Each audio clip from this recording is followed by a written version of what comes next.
The Black Knight. Chapter 2. Nash and Gary. It was close to noon, and the coasters stood silent as a twisted piece of metal in the sky. The riders spent the next 2 hours burning out their voices screaming for help, but it was agreed that they should save their energy and think of a solution. So they sat in silence for a short period before Gary gave in to another fit of quiet sobs. "Help! Somebody please help us!" Gary screamed into the afternoon air. "Where are the police?" "Cut it out, kid," Kyle growled in front of him. Although Gary hadn't even heard Kyle's grumblings, Brock kicked him in the leg. "This day of fun is from 10 a.m. to 11 p.m., so if the police realize we're missing, and that's if, it'll be well after midnight," Kyle continued. He craned his neck to look at the ground, over 100 stories beneath them. "We don't have that kind of time," Brock shot back. He yelled and kicked the seat in front of him. Cody jumped and tried to give the man an ugly look, but the chest guard wouldn't allow it. "Sorry, kid," he said. "There's just no way we can last up here with a murderer down there, somewhere." At the front of the car, Karen flinched and gave Ryan a distressed look. He lost focus of her face and had to close his eyes. After drying out in the sun for so long and so high in the air, he felt dehydration settling in. Gary started to cry again. "Gare, please, try not to think about it so much," Nash soothed next to him. He shook his son's hand up and down. "Come on, I'm sure whoever's down there, whoever did this, is long gone." "That's a laugh," Kyle cracked. He was talking to a person sitting directly behind him, so he turned his head to the side. This time, Nash heard him. "Hey, you want to shut your mouth?" Nash spat. This time he kicked the seat in front of him, but it was Brock's seat. Anyway, Kyle got the message. "You're not making things any better back here." "Why would the guy leave? We're trapped like rats up here," Kyle said. "It's everything a sick lunatic like him dreams of." "Shut the hell up, Kyle," Brock cried. "All I'm saying is, I hear what you're saying." Nash cut himself short when he noticed the grave expression on his son's face. Fighting wasn't helping either. "Dad, I don't want to die," Gary whispered. Nash's heart sank. "Son, don't listen to him." Well, a loud squeak interrupted Nash's statement, and he suddenly raised his arms above his head in surprise. Nash and Gary's chest guards had released from their bodies, but only theirs. Gary and Nash stared down at their freedom in disbelief and didn't know what to do. "What was that?" Kyle demanded. He tried to crane his neck to see. "Our chest guards," Nash said distantly. "They just came up." "Then get the hell out of here," Ryan called from the front. "What are you waiting for?" "How?" Gary asked. He unbuckled his seatbelt on his own with trembling fingers. Ryan turned his head as far as it would go until he was practically dangling out of the car, and he could see a maintenance staircase welded to the track, complete with a platform and gate. "The staircase," Ryan yelled back.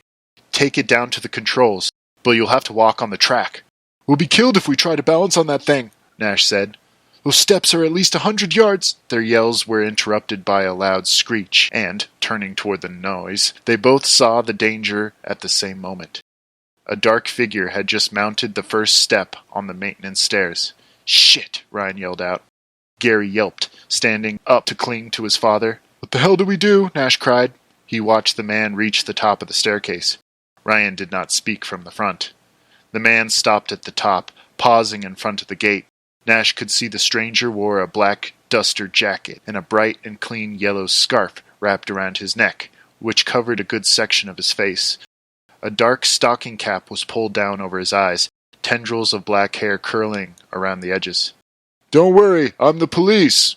We've apprehended the man who—" The man turned to look at the statue and the puppet still dangling from its string.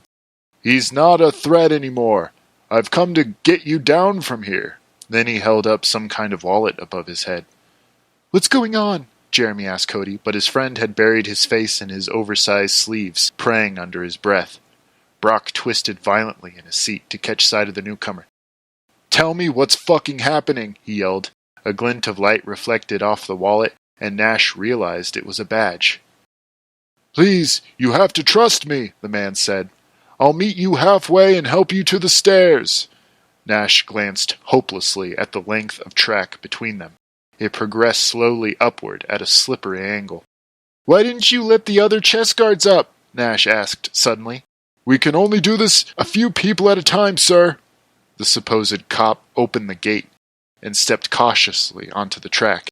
He started to walk forward, arms held out next to him like a tightrope walker.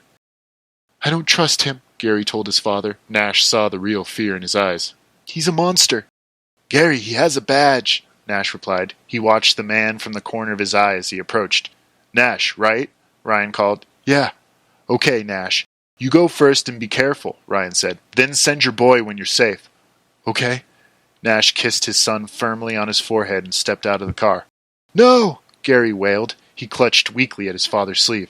"Sit down. I'm going to make sure everything's all right," Nash said. He pulled away from his son and planted both feet on either side of the track, following the cop's example. "Let me see your badge up close," Nash said to the newcomer. The man stopped only a few yards from Nash and nodded.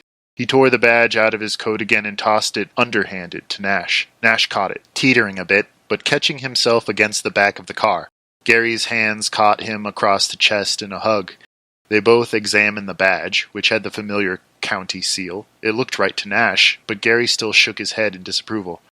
Ryan and the others were finally able to see the officer by pushing themselves up with their legs to look over the tops of their seats.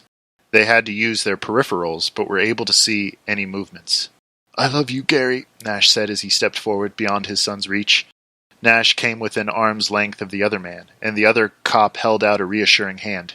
Nash hesitated, swaying from the strong wind at such a height. "Daddy!" "Take it, sir. Take my hand," the man said. The trails of his scarf blew away from his neck in dancing flickers. Nash reached forward, but in one quick movement, the cop had smacked Nash's open hand away from him. This instantly threw Nash off balance and caused him to teeter.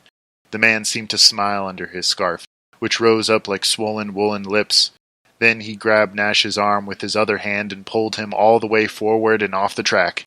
Nash sounded off a high-pitched shriek as he sailed off the edge of the track and into the dead space beyond. Gary screamed and almost fell out of the car. "Oh my God!" Karen dug her fingernails into her chest guard's padding and hid her eyes.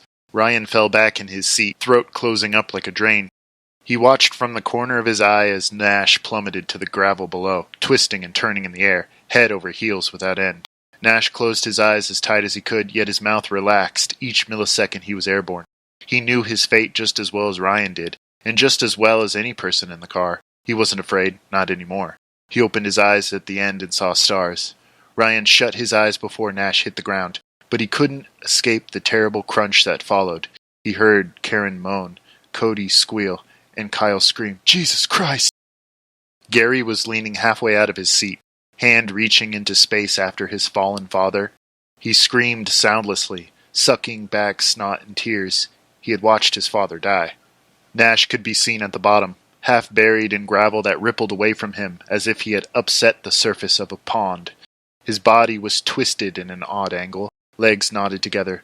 Blood had already begun to seep through the dirt and rock, and a cloud of dust still surrounded the grisly scene. The man stood only yards from the car now, staring directly at Gary. "Run!" Karen screamed at him. Gary cried and scrambled forward in the car, slipping easily through the space between Kyle and Brock's seats. The man on the track slipped a hand into his jacket and pulled out a steel hook, much like the one hanging suspended from the Black Knight sculpture. A short metal cable was fastened to the end. The man began to swing it over his head in short, heavy sweeps, faster and faster until it was whistling in the air. He gave the cable slack with each swing and finally let it loose, crouching into it like a fisherman reeling in a trophy. The hook sailed over Brock's head just as Gary reached the front of the car. They all heard a wet crack, and blood squirted across Cody's hair. The hook had caught in Gary's forehead, at the exact spot his father had kissed him moments ago. The man on the track yanked on the steel cord, reeling Gary in. Gary fell backward in an unconscious faint, and Brock was able to catch Gary's sneaker in both of his hands. He rearranged his grip on the boy's ankle, and Gary screamed in pain. The boy was half in and out of the car, the man pulling with all his body strength and Brock pulling on his end. The hook dug deeper into Gary's skull, and he let out another cry of pain. "Let go!" Kyle yelled at Brock. "You gotta let him go, for God's sakes!" Brock made eye contact with Kyle and saw the fear in his face, something he'd never seen before. He also understood the truth in his friend's words. Slowly, Brock released his grip on his boy's ankle. He watched as Gary's kicking legs were dragged over the back of the car. The boy smacked against the track and continued to scream as he was pulled in. The man gave the cord one last yank before Gary was within arm's length. By then Gary was kicking lightly at the air, arms flailing limp at his side. The man grabbed the boy by his hair and dragged him toward the staircase. The man took his end of the cord and fed it through the wire gate a few times and tied a makeshift knot. Then he nudged the boy off the track with his boot. The boy fell, and Ryan heard him scream all the way to the bottom. Once the boy reached the maximum length of cable, it twanged like a struck cord, and Gary fell away from the hook. He struck the gravel some 20 feet from his father. The boy fell without the top half of his skull, which still clung to the bloody hook.